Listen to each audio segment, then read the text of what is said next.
আসসালামু আলাইকুম রহমতুল্লাহি ওয়াবারাকাতুহ। সম্মানিত দর্শক, ডক্টর মোহাম্মদ ইউনূসের জামানাতে মার্কিন যুক্তরাষ্ট্রের সঙ্গে বাংলাদেশের যে একটা চুক্তি হয়েছিল, এটি এখন গোলামের চুক্তি হিসাবে, দাসত্বের চুক্তি হিসাবে মোটামুটি টেকনাফ থেকে তেঁতুলিয়া পর্যন্ত সমস্ত মানুষের মুখে মুখে ফিরছে। পরিস্থিতি জটিল হয়ে পড়েছে এবং এই চুক্তিকে এখন আর কেউ ধারণ করতে চাচ্ছে না। ডক্টর মোহাম্মদ ইউনূস এবং তার যারা লোকজন, তারা বলার চেষ্টা করছেন যে এই চুক্তি তারা করেছেন বিএনপি এবং জামাতের সঙ্গে পরামর্শ করে। বিএনপি চুপচাপ আছে, তারা ইনিয়ে বিনিয়ে যে কথা বলছে যে এটা ইউনূস জমানাতে হয়েছে। একটা রাষ্ট্রের সঙ্গে আর একটা রাষ্ট্রের যখন চুক্তি হয়, এটা খুব সহজে বাদ দেওয়া যায় না, আমরা এটা পরিমার্জন বা রিভিউ করার চেষ্টা করব, ইত্যাদি ইত্যাদি কথাবার্তা। কিন্তু তারা কেউ বলছে না যে নো, ডক্টর মোহাম্মদ এই চুক্তি ইউনূস করেছেন, আমরা এই চুক্তির ব্যাপারে কিচ্ছু জানি না, এটা আমাদের উপর একটা বোঝা হিসাবে আসছে। যেভাবে শেখ হাসিনার জমানাতে যে অন্যায় অপরাধ, যে ঋণ, যে অনিয়ম, দুর্নীতি, ফোকলাকার অর্থনীতি, যেগুলো উত্তরাধিকার সূত্রে পেয়েছি, একইভাবে এই চুক্তিটিও আমরা উত্তরাধিকার সূত্রে পেয়েছি। এই কথা বিএনপি বলতে পারছে না বুকে থাপ্পড় দিয়ে। ফলে কি হচ্ছে, লোকজনের যে রাগ, ক্রোধ, ঘৃণা বারবার বাড়ছে, ক্রমশ বাড়ছে, ভীষণ রকম আজে বাজে কথাবার্তা বলা হচ্ছে। এখন বিএনপির ভিতরে অনেক লোক আকার ইঙ্গিতে এই কথাগুলো বলছে।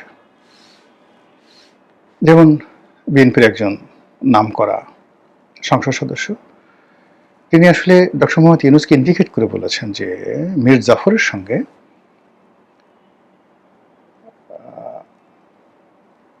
রবার্ট ক্লাইভের যে যুদ্ধ হয়েছিল, বেইমানের চুক্তি হয়েছিল, দেশ বিক্রির চুক্তি হয়েছিল, ন্যাশনাল ট্রেজারি বিক্রির চুক্তি হয়েছিল, এদেশের জনগণকে ২০০ বছরের গোলামিতে সেই যে আবদ্ধ করার, শৃঙ্খলিত করার যে চুক্তি স্বাক্ষরিত হয়েছিল, এই চুক্তিটি আমেরিকার সঙ্গে বাংলাদেশের যে চুক্তিটি ঠিক এইরকম। এখন তিনি প্রকাশ্যে আসলে ডক্টর মোহাম্মদ ইউনূসকে দায়ী করেছেন, কিন্তু মানুষ তো জানে যে doctor Mohammad Yunus at the last stage he was just a puppet. তিনি যা কিছু করেছেন বিএনপির কথায়, জামাতের কথায়, আমেরিকার কথায় করেছেন। আলটিমেটলি এইভাবে আলোচনা হচ্ছে। এর প্রেক্ষিতে যেটা হয়, জামাত এর দায় এড়াতে চাচ্ছে। যখন এই চুক্তির বিষয়টি নিয়ে খুব আলোচনা হচ্ছিল, তখন পররাষ্ট্রমন্ত্রী যখন ডক্টর খলিলুর রহমান, তিনি ডক্টরেটটা জানি না, খলিলুর রহমান, জনাব খলিলুর রহমান, তিনি যখন বললেন যে এই চুক্তি যখন হয়েছে তখন দেশের প্রধানতম রাজনৈতিক দলগুলোর সঙ্গে পরামর্শ করে করা হয়েছে। যারা নিন্দুক তারা বলেছেন যে যখন এই চুক্তি হয়েছে, যে হোটেলে হয়েছে, সেখানে অমুক অমুক বসা ছিল, অমুক অমুক বসা ছিল, তাদের সামনে চুক্তি হয়েছে। আল্লাহ মাফ করুক, জামাতের আমির বয়স্ক মানুষ, তো এমনি রোগশোক আছে শরীরে। তিনি বলছেন যে, প্রথমে বলছেন যে এই চুক্তি সম্পর্কে আমরা কিছুই জানি না। এখন লোকজন বলার চেষ্টা করছে কে বলেছে সত্য, জামাতের আমির সত্য নাকি ডক্টর খলিলুর রহমান। এটা আসলে জামাতের আমিরের জন্য ভীষণ রকম একটা অপমান। তিনি সত্য বলেছেন না মিথ্যা বলেছেন, এটা নিয়ে যখন খলিলুর রহমান সাহেবের সঙ্গে তুলনা করা হয়, অন্য কারোর সঙ্গে তুলনা করা, ইট মিনস তিনি যে সত্য বলেন না বা তিনি যে মিথ্যা বলতে পারেন, এই ব্যাপারে মানুষের বিশ্বাসটা 50-50। এই অবস্থা যখন চলছে, তিনি অনেকদিন চুপচাপ থাকলেন। তারপরে আবার যে গত কয়েকদিন আগে তিনি বললেন যে আমেরিকার সঙ্গে যে চুক্তি হয়েছে, সেই চুক্তি সম্পর্কে জামাত কিছুই জানে না। এখন এখানে যে সমস্যাগুলো দেখা দেবে আগামীতে এই চুক্তি নিয়ে, প্রথম সমস্যা দেখা দেবে যে এই চুক্তির কারণে আমাদের যে জনগণের রোষ, এটা বাড়তে থাকবে। এই চুক্তিতে কি হলো, লাভ হলো, কতটা লস হলো, ডাজ নট ম্যাটার।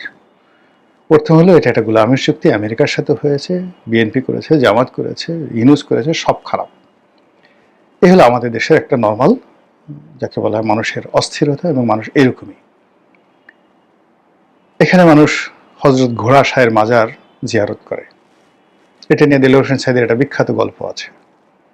যা হোক, তো ঘোড়াও নাই, শাও নেই, সে ঘোড়া শাহ সে ঘোড়াসার মাজার তারা জিয়ারত করে। এখানে ন্যাংটা পীরের মাজারকে নিয়ে মার্ডার হয়ে যায়, খুনাখুনি হয়ে যায়, পীর ন্যাংটা পীর এরকম। তো যাই হোক, এই বাংলাদেশে মানে যে কোনো সত্যর চাইতে, সত্য কথার চাইতে গুজব বেশি শক্তিশালী। এখানে বাস্তবতার চাইতে কল্পনা বেশি কাজ করে। এদেশের আপনি কাউকে কোনো কিছু দিলেন, প্র্যাকটিক্যালি এক প্লেট খাবার দিলেন, ওটা তাকে যতটা না খুশি করবে তার সে যদি তাকে একটা ফু দেন, হাতে একটা তাবিজ পরাই দেন, তারপরে হাত তুলে দোয়া করেন তুমি জান্নাতে যাবা, সেই লোক সে আপনার জন্য তার একটা কিডনি দিয়ে দিতে পারবে, অথচ সে কিন্তু 2 দিনের না খাওয়া, তার জন্য খাবার দরকার। কিন্তু যখন আপনি এরকম একটা অভুক্ত মানুষকে আপনি ধরে এনে একটা ফু দিলেন, জড়িয়ে ধরলেন, হাতে একটা তাবিজ পরাই দিলেন নিজের হাতে, তারপরে জোরে জোরে বলেন যে আল্লাহ তাকে তুমি বেহেশতে দান করো, বেহেশতে তাকে 70টা হুর দিও আর বড় একটা মাকাম দিও, তালুক দিও, সেই লোক আপনাকে মুর্শিদ মানবে, পীর মানবে এবং দরকার হলে চুরি করবে, ডাকাতি করে এনেও আপনার বাইতুল মালে টাকা জমা দেবে।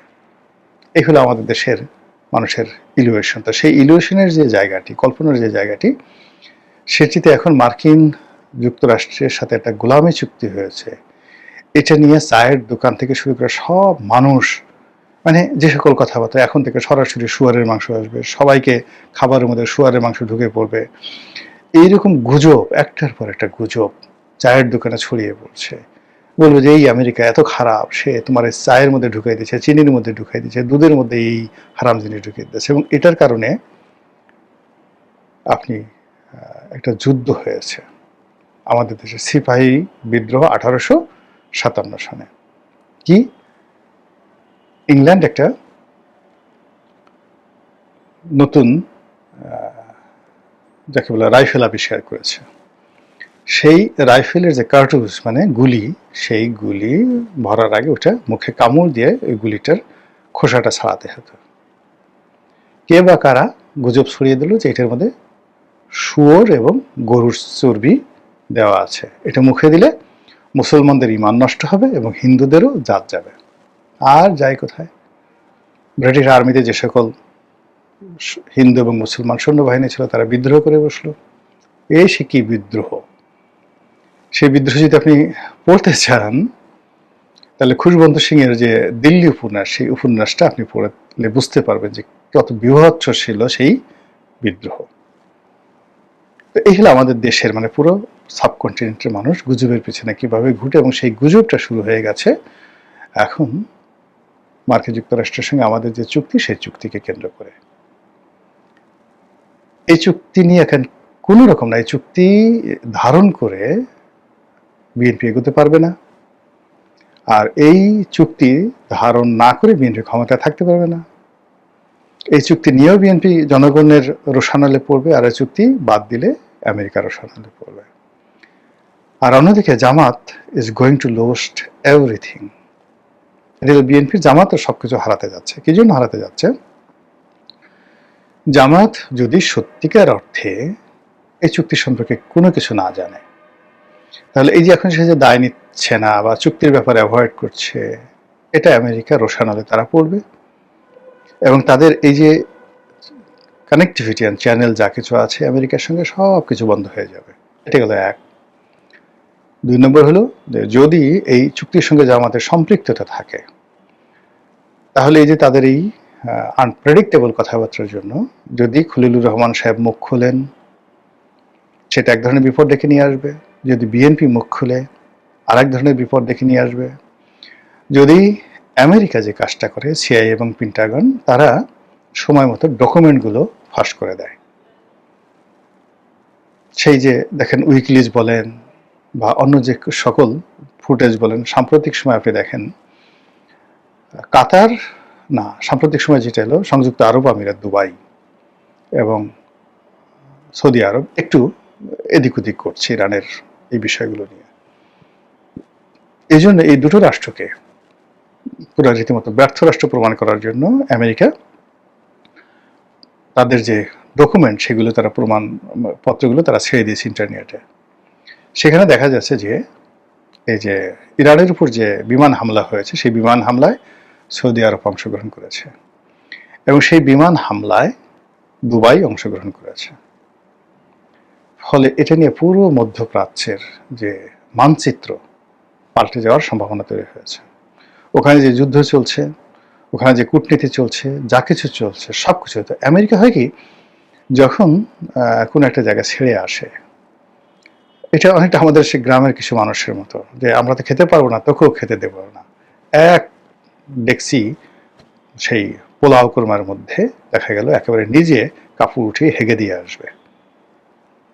আমেরিকা ঠিক এরকম একটা জাতি, সে নিজে যেটা পারবে না সে সবাইকে পচিয়ে দেবে, শেষ করে দেবে।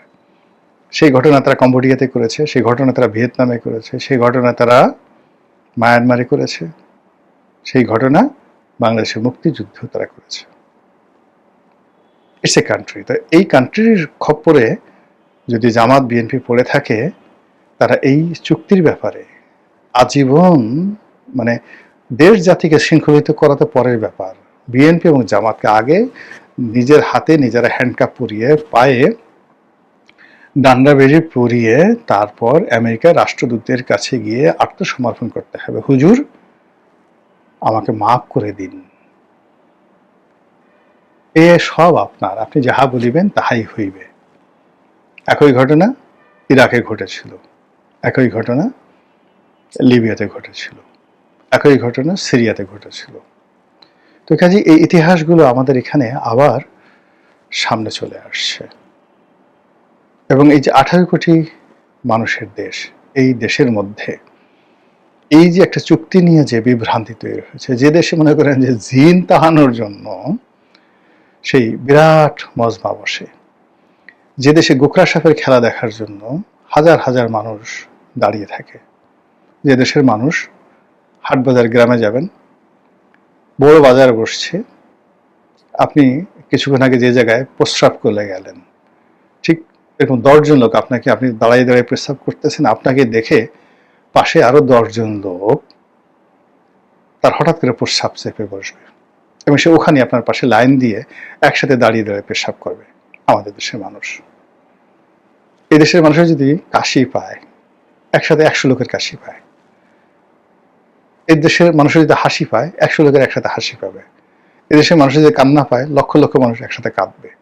মসজিদে গিয়ে আপনি একটু হাসি দিয়ে দেখেন, ঈদের জামাতে গিয়ে দাঁড়ায় থাকেন, বা কুক করে একটা শব্দ করে দেখেন, ইমাম সাহেবের ইমাম চলে যাবে, সেটা বায়তুল মোকাররমে হোক কিংবা লালবাগ মসজিদে হোক, ডাজ নট ম্যাটার। আপনি খালি জামাতের মধ্যে একটা কুক শব্দ দেন, বা জোরে একটা ভুম করে শব্দ করেন, বা একটু মানে যে কোনো একটা ভুল করেন, ধরেন সেজদায় রুকুতে না গিয়ে সেজদায় যান, বুড়া বুড়া মানুষ হাসতে হাসতে অস্থির হয়ে যাবে। কান্না শুরু করেন, আপনি একটা জায়গাতে কান্না শুরু করেন, কেউ আপনাকে চেনে না, দেখবেন 10-12 জন 100 জন আশেপাশের লোক এসে আপনার সাথে কান্না শুরু করেছে। যদি বলেন ধর ধর বলে আপনি দাঁড়িয়ে রইলেন, বা নিজে একটা দৌড় দেওয়ার চেষ্টা করলেন, এখন 100 লোক গিয়া সেই ধরার জন্য দৌড় দেওয়া শুরু করলো। এই যে একটা হুজুগ, সেই হুজুগটা শুরু হয়েছে এই আমেরিকার এই চুক্তি নিয়ে। আল্লাহ জানেন এর পরিণতি কোথায় গিয়ে শেষ হয়। আসসালামু আলাইকুম রহমতুল্লাহি ওয়া বারাকাতুহু।